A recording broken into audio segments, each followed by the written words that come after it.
হাসপাতাল থেকে বের করে দেওয়া হলো, সেই ভিডিও ফুটেজটি দেখতে পারলেন। তো গত ২ থেকে ৩ দিন আগে ভিপি নুরুল হক নূরকে হামলা করেছিল একদল লোক। কারা করেছে, কেন করেছে কি জানি না ভাই, এটা আপনারা ভালো করে জানেন।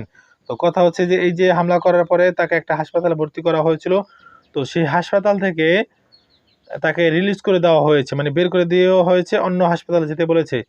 তো এই যে একটা লোককে বের করে দিল, এটা কারণ কি হয়তো অনেকে জানে না, অনেকে আবার বলতেছে এটা কেমন কথা এই সেই। তবে ভাই যতটুকু আমি জেনেছি ততটুকু আপনাদের সঙ্গে শেয়ার করতেছি।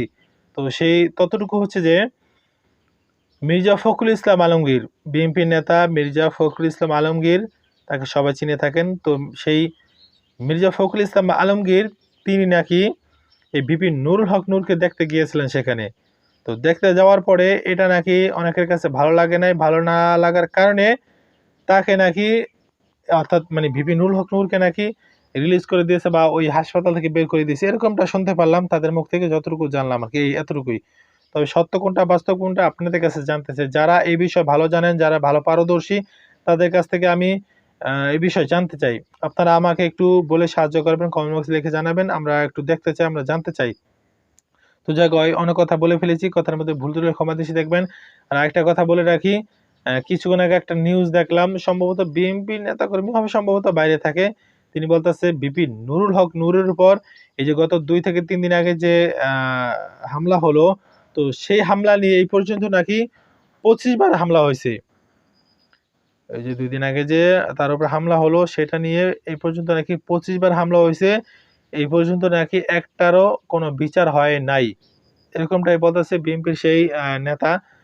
তো আমি জানতে চাই আসলে কতবার ভিপি নুরুল হক নূরের উপর হামলা হয়েছে? আসলে কি ২৫ বার হামলা হয়েছে? আর একবারও কি বিচার হয় নাই? আমি এটা একটু জানতে চাই। তো যাক ভাই, এত কথা বাড়াবো না। পরিশেষে বলব ভাই, সবাই আমরা মানুষ।